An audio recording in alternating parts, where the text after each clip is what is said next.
বড় বড় দাগ আগে না গো একটু জিরা বার দেন গো। হ্যাঁ সমস্যা তো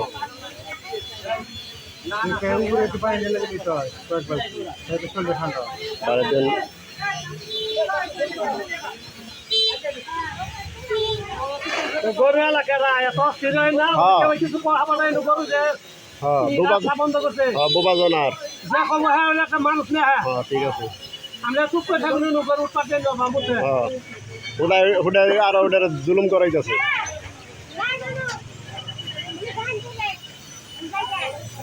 আমি